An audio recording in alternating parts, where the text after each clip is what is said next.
청취자님, 혹시 큰맘 먹고 새로 산 아주 새하얀 셔츠를 입고 나간 첫날, 하필이면 점심시간에 그 위에 커피를 살짝 쏟아본 적 있으신가요?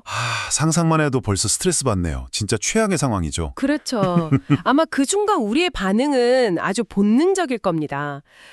거의 패닉 상태가 되어서 곧장 화장실로 달려가잖아요. 네, 막 비누 묻히고 얼룩 지워질 때까지 미친 듯이 문지르죠. 맞아요.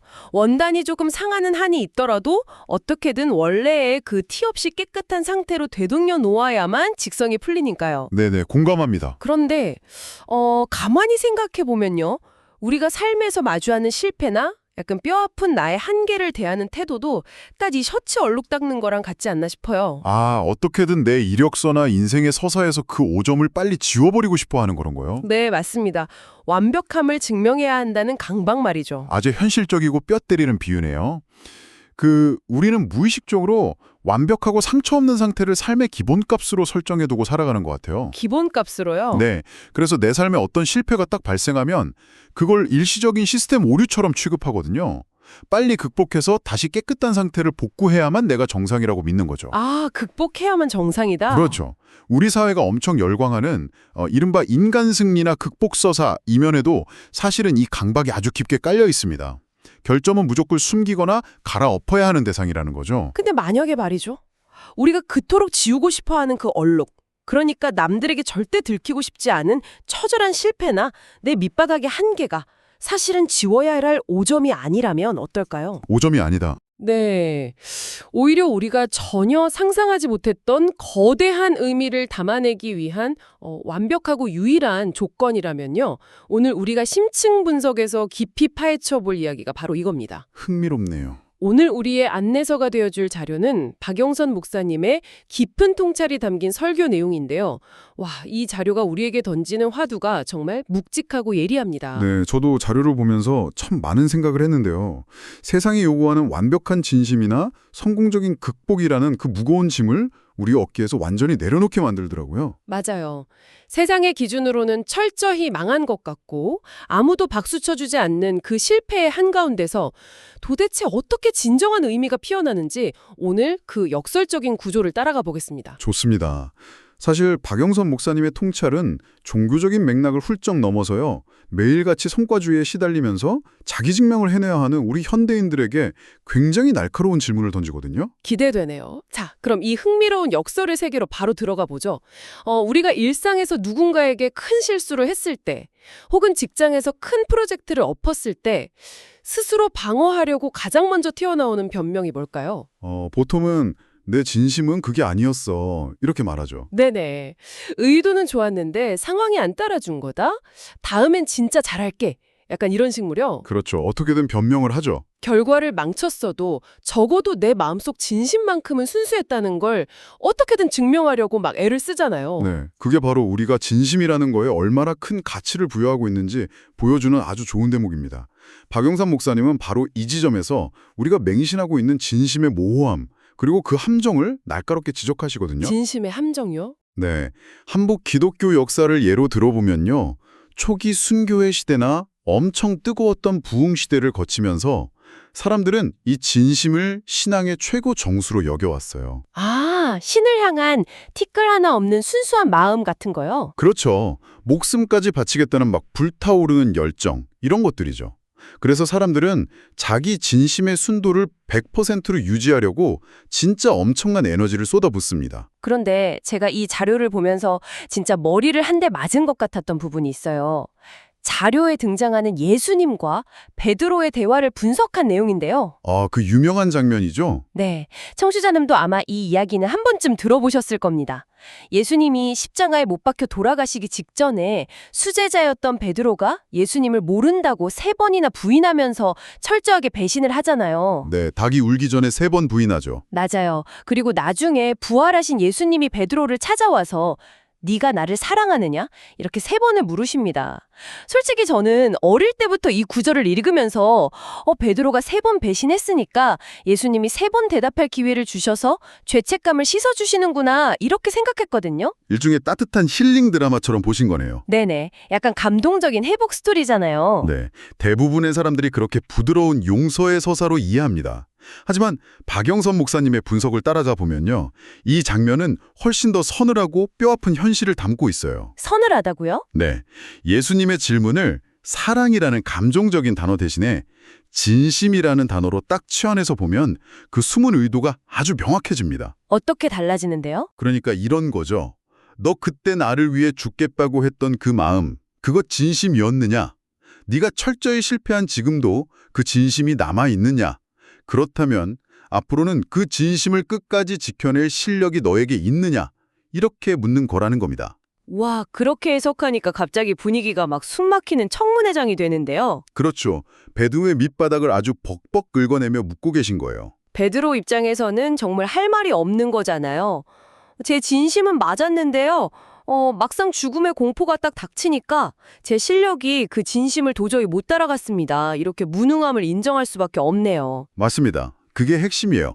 예수님의 진짜 목적은 베드로에게 이번엔 더 완벽하고 단단한 진심을 가져와라. 이렇게 요구하신 게 아닙니다. 그럼 뭐죠?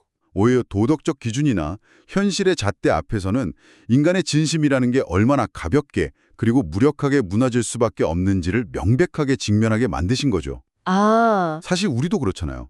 거짓말하지 않기, 끝까지 의리 지키기 이런 아주 기본적인 규칙 앞에서도 상황이 조금만 불리해지면 나의 진심은 언제든 타협하고 변질되지 않습니까? 맞아요. 그러니까 박영선 목사님의 통찰을 따르면 우리가 스스로 티끌 하나 없는 무오한 진심을 만들려고 막 평생을 바둥거리는 건 결국 아무것도 그려지지 않은 순백의 종이창을 지키려는 아주 헛된 노력에 불과하다는 거군요. 정확합니다. 어떤 삶의 풍파를 겪으면서 경험이나 지혜가 쌓이는 그런 입체적인 작품이 되는 게 아니라 그냥 현실의 때가 전혀 묻지 않는 무균실 상태만 막 고집하는 거니까요. 네, 그저 자신의 결백함만 증명하려는 태도죠. 그래서 이어지는 예수님의 말씀이 우리의 일반적인 기대를 완전히 박살내버립니다. 어떻게 말씀하셨죠? 예수님이 베드로에게 너가 젊어서는 스스로 띠뛰고 원하는 곳으로 다녔지만 늙어서는 남이 내게 띠띠우고 원하지 않는 곳으로 데려갈 것이다. 이렇게 하십니다. 베드로 역시 십자가의 처형, 즉 죽음을 맞이할 것을 예고하신 건데요. 좀 이상하네요. 흔히 우리가 기대하는 영웅서사라면 네가 한번 실패했지만 이제 내가 너에게 새로운 능력을 줄 테니 앞으로는 절대 실패하지 않는 무적의 리더가 되어라. 이래 맞는 거 아닌가요? 맞아요.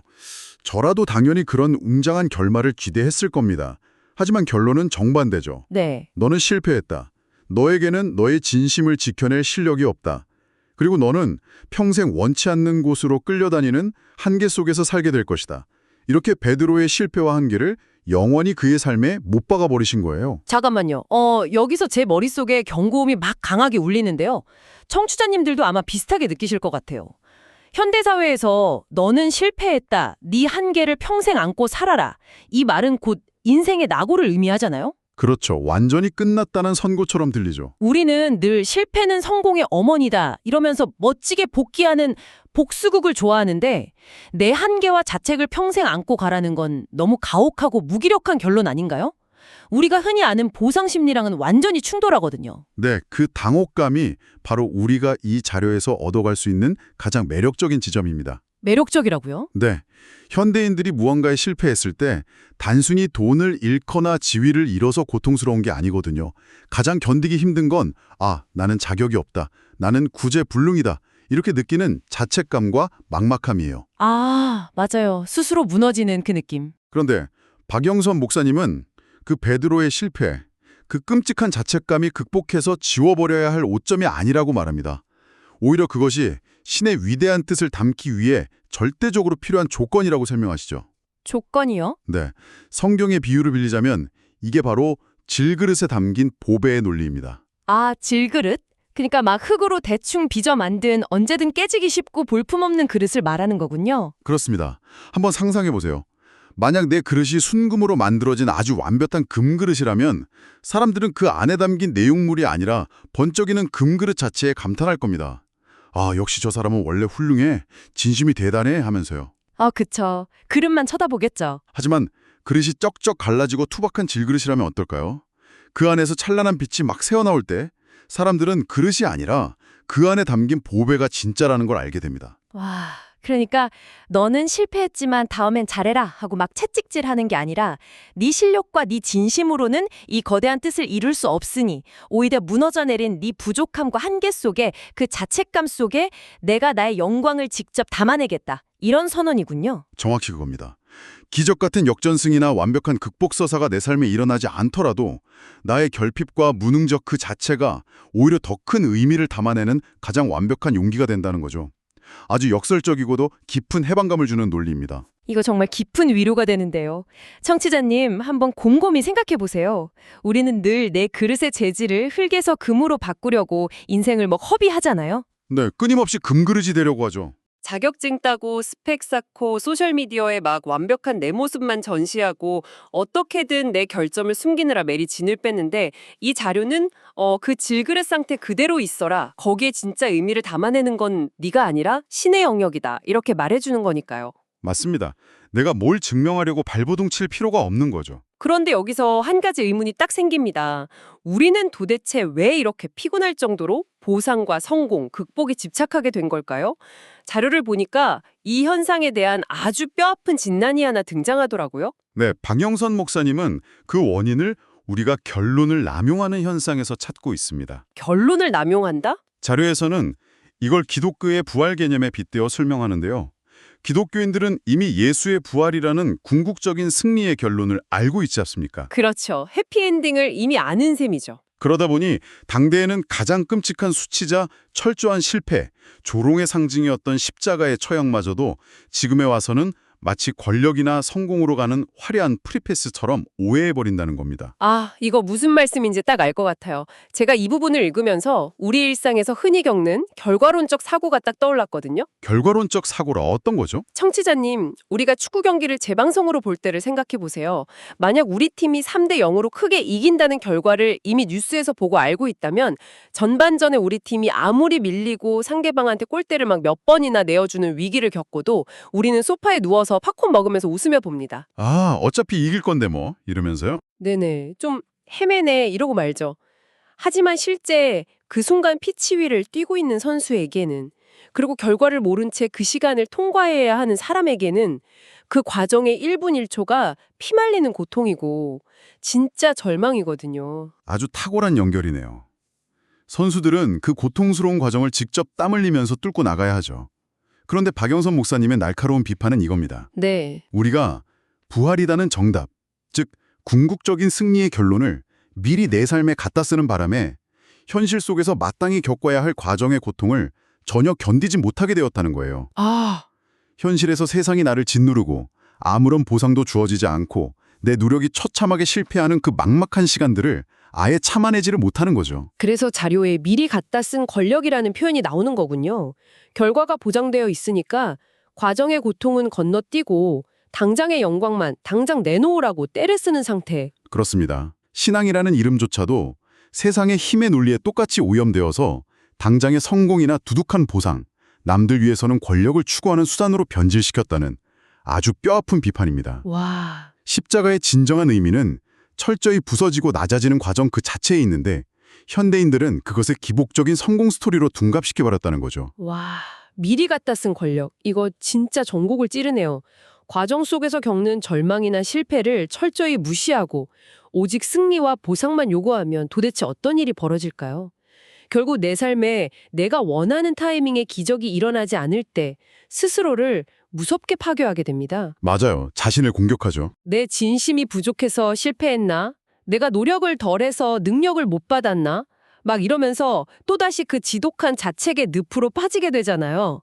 이건 비단 종교적인 맥락을 떠나서 무조건적인 성과와 최적화된 결과만을 막 강요하는 우리 현대사회의 씁쓸한 단견이랑 너무 똑같습니다. 정확히 보셨습니다. 그래서 현대인들이 늘 원인 모를 불안에 시달리는 거예요. 불안에 시달리죠. 끊임없이 자기를 개발해야 하고 세상에서 영향력을 행사하는 승리자가 되어야 한다고 스스로를 채찍질하지만 현실에 우리는 매일 나약하고 무력하니까 괴로운 거죠. 네네. 그런데 이 자료가 제시하는 완전히 새로운 패러다임에 따르면 오히려 그 세상에 나를 죽이는 것 같은 상황, 아무런 보상도 주어지지 않고 내가 철저히 무력해지는 그 실패의 자리가 놀랍게도 신이 가장 적극적으로 일하시는 방식이자 장소라는 겁니다. 그렇다면 청취자님, 여기서 우리는 아주 현실적인 질문을 하나 던지게 됩니다. 세상에 나를 알아주지 않는 그 실패와 한계의 자리가 오히려 의미가 탄생하는 곳이라면 도대체 우리는 내일 아침 알람을 듣고 일어나서 이 팍팍한 현실을 어떻게 살아가야 하는 걸까요? 오, 진짜 중요한 질문이네요. 그냥 가만히 주저앉아 있으면 되나요? 저는 이 잔류 후반부에 등장하는 사도 바울의 이야기가 우리가 일상을 살아가는 태도에 아주 강력한 힌트를 준다고 봅니다. 바울이 고린도라는 당시에 아주 화려하고 세속적인 도시에 들어갈 때의 이야기 말이죠. 네, 그 부분은 이 역설적 패러다임의 실천편이라고 할 수 있어요. 바울이 고린도에 들어갈 때 현대 리더들처럼 사람들을 압도할 만한 엄청난 설득력이나 자기 성공의 증명서, 화려한 이력서 이런 걸 들고 가지 않았습니다. 빈손으로 갔나요? 오히려 그는 오직 십자가에 처형된 예수라는 당시 세상의 눈에는 가장 어리석고 철저히 실패한 사실 하나만을 붙들고 약하고 두려워하며 떨림 속에서 들어갔다고 기록되어 있죠. 바울 스스로도 내가 이렇게 말하면 저 사람들이 내 말을 듣고 다 설득되겠지? 하는 성공에 대한 확신이나 자신감이 전혀 없었다는 거잖아요. 그렇죠. 심지어 자기도 그 실패한 예수처럼 처형당할 수 있다는 공포 속에서 막 걸어 들어간 거고요. 네, 바울은 세상이 요구하는 효율적인 보상 시스템이나 승리의 공식을 철저히 배제했습니다. 대신 세상의 보상과는 완전히 다른 차원의 진리, 즉 인간이 철저히 무력해진 그 실패의 자리에 비로소 부활이라는 새로운 생명이 싹튼다는 그 역설적인 진리 하나에 묵묵히 순종했던 겁니다. 아, 내가 무언가를 쟁취해서 증명하는 게 아니라 나의 약함 자체를 도구로 내어준 것이죠. 청취자님, 저는 이 대목에서 박영선 목사님이 자료에서 짚어주신 아주 구체적이고 평범한 일상의 묘사들이 마음에 콱 박혔습니다. 어떤 묘사였죠? 우리가 가족을 돌보고 아침 만원 지하철을 타고 직장에 나가고 코로나 시대에 답답한 마스크를 쓰고 견뎌내던 그 평범한 조건들을 막 언급하시잖아요. 아, 네. 매일 반복되는 일상들이죠. 이게 무슨 뜻일까요? 우리가 굳이 역사에 이름 남길 대단한 위인이 되려고 막 아등바등할 필요가 없다는 겁니다.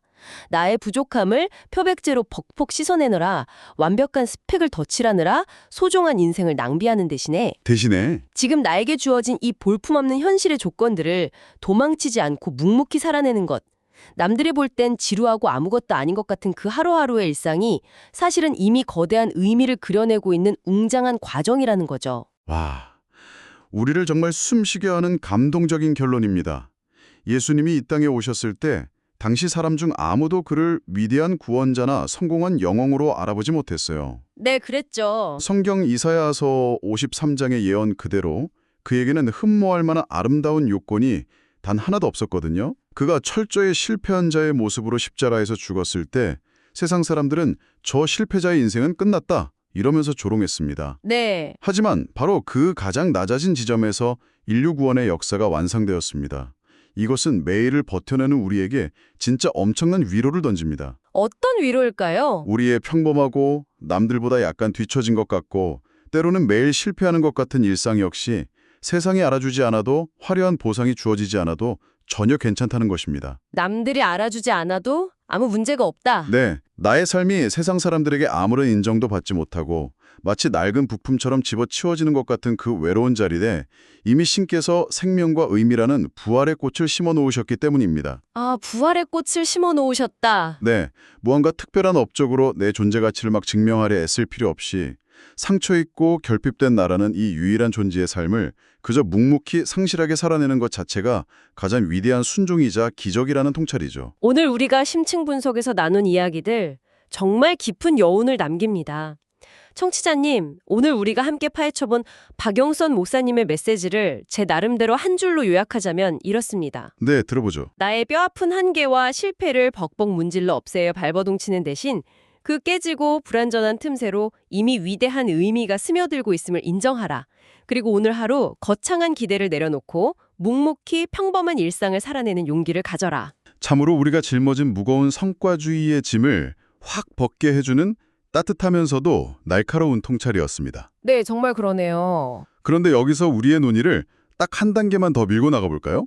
오늘 자료는 세상에 우리를 철저히 꺾고 실패하게 만드는 그 밑바닥에서 오히려 가장 위대한 일이 시작된다고 말했습니다. 그렇죠. 그렇다면 청취자님, 우리가 현대사회에서 그토록 맹목적으로 추구하고 돈과 시간을 쏟아붓는 자기계발이나 약점 극복이라는 이 끝없는 미션들이 네? 혹시 우리 삶에 찾아오는 진정하고 깊은 성숙의 기회를 오히려 가로막고 있는 가장 큰 방해물은 아닐까요? 와, 우리가 매일 하는 그 약점 극복이 오히려 진짜 성숙을 방해하고 있을 수 있다고요? 네, 우리는 내 삶의 결정과 실패를 표백제로 지워야 할 새하얀 셔츠의 더러운 얼룩이라고만 생각했잖아요. 네, 도입부에서 얘기했던 것처럼요. 하지만 어쩌면 그 얼룩 자체가 남들과는 완전히 다른 나만의 다음 챕터를 그려내기 위해 반드시 필요한 가장 완벽한 스케치이자 캔버스하면 어떨까요? 와, 얼룩이 캔버스다. 우리는 너무 오랫동안 나를 더 나은 사람으로 만든다는 명목하에 진짜 나 자신을 지우고 삭제하는 데만 열중해 온 것은 아닐지 묻게 됩니다. 청취자님,